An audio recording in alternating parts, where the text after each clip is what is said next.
Good morning. A head-on collision on Route 60 sends a man to the hospital. A fire at a vacant house in Jamestown leaves investigators digging for clues. A drug overdose at 7 Terrace Place in Jamestown late last night has many residents in this quiet neighborhood concerned. I'm Ryan Hedrick. That story is next. And a state market analyst explains Chautauqua County's unique problem. That's news now for Thursday, May 11th, 2017. Live and on demand, it's Morning News Now. Here's Justin Gould and Storm Hartman. Good Thursday afternoon, 48 degrees and mostly cloudy skies here in Jamestown. I'm Storm Hartman. And I'm Justin Gould. Our top story this hour, a tractor-trailer rollover on Route 60 left one man with a broken leg. That's right, Justin. Thursday morning's commute along a busy stretch of Route 60 in the town of Gary was interrupted when a car struck a tractor-trailer head-on. The driver of the car, 28-year-old Zachary Frazier, was taken to the hospital with a broken leg.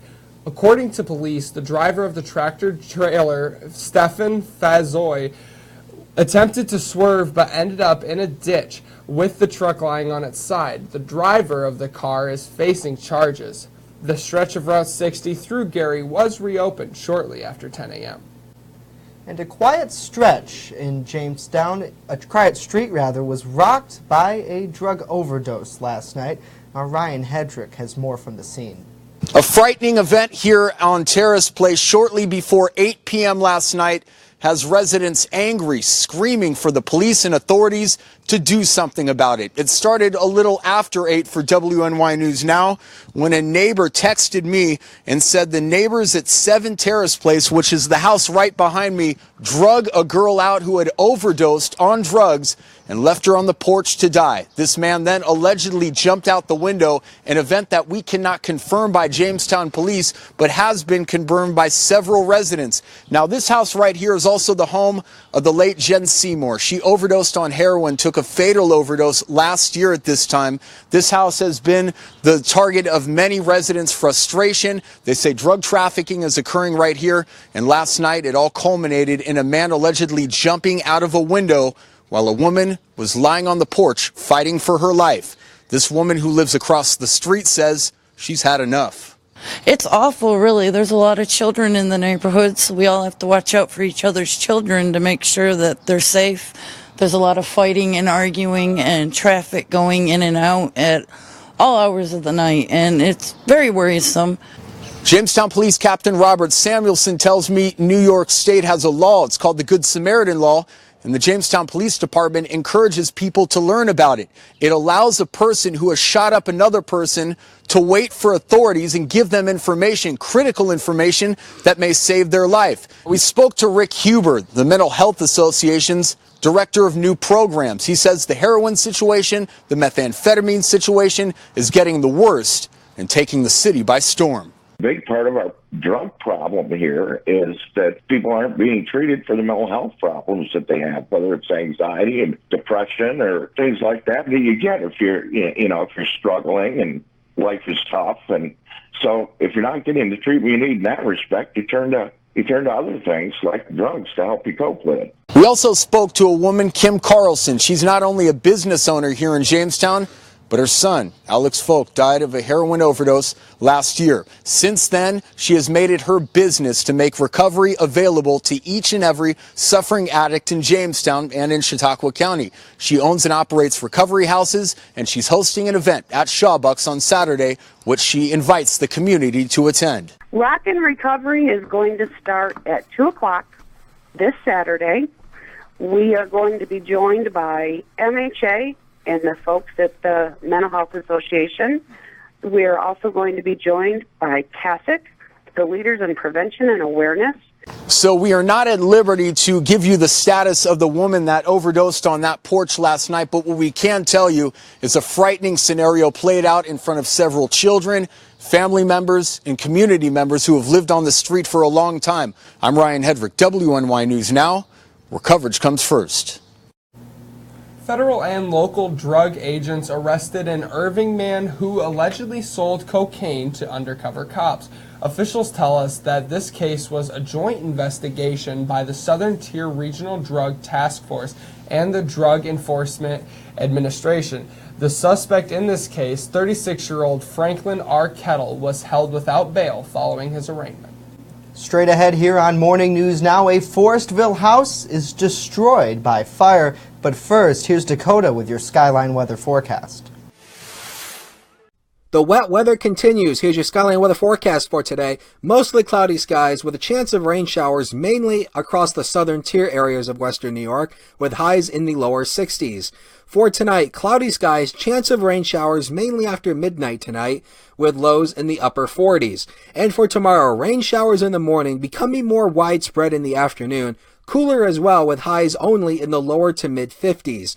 And also don't forget about the Skywarn training session coming up later this month. It is conducted by the National Weather Service Forecast Office in Buffalo.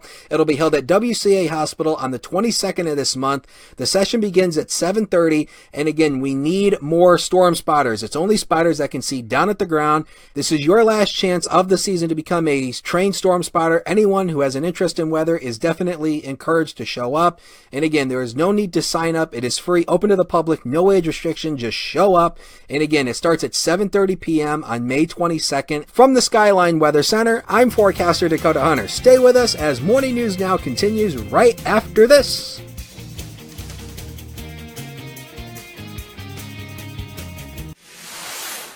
EagleZip.com is your local one-stop shop for all of your home and business computer needs. Located on Fluvan Avenue Extension, just outside of Jamestown, EagleZip.com sells and services all brands of desktops and laptops, as well as servers and network equipment for your business. All new computer sales include transferring your data from your old computer plus a 2-year warranty. Call EagleZip.com today. Stop by EagleZip.com today and let us make computers easy for you.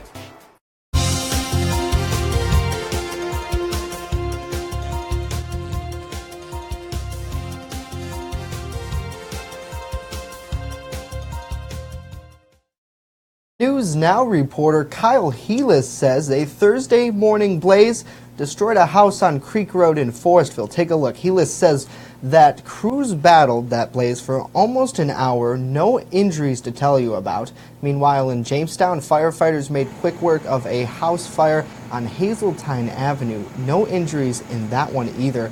In both fires, investigators are still searching for clues. And Chautauqua County's unemployment rate of 6.1% may be higher than the state's average. However, a market analyst with the New York State Department of Labor says you have to be careful when you compare Chautauqua's rate to others around the state. New York State Department of Labor market analyst John Slanker says. Part of the problem we have in Chautauqua County is we do have an aging population. As the baby boomers get older, you will see your labor force participation rate decline. Slanker attributes part of Chautauqua County's unemployment rate to the aging population. Well, Train Day is on its way. It'll be in Jamestown this Saturday. The local event, which is part of a National Day of Recognition, takes place at the Northwest Arena. The free event will feature a team engine display, train displays, local vendors, and much more. The festivities are set to kick off at 10 a.m. in Storm, where railroad author Kenneth Springerth will be at the event, making an appearance. Springerth has written over 30 books in his career about trains, so it'll be a good day for Saturday, I think. Yeah, especially for train enthusiasts. I know quite a few of my friends who are really big into, seeing how trains work. My little brother is obsessed with trains, so he's probably going to love going to this. It's a good day for kids, and honestly, Jamestown is the place to be with that. I mean, we have the historic Erie Railroad right here, so quite a lot of history in one place and a good place for that event. So, hey, we're back Friday with another edition, a TGIF edition of Morning News Now. In the meantime, follow us on social media at WNY News Now. It's where coverage comes first.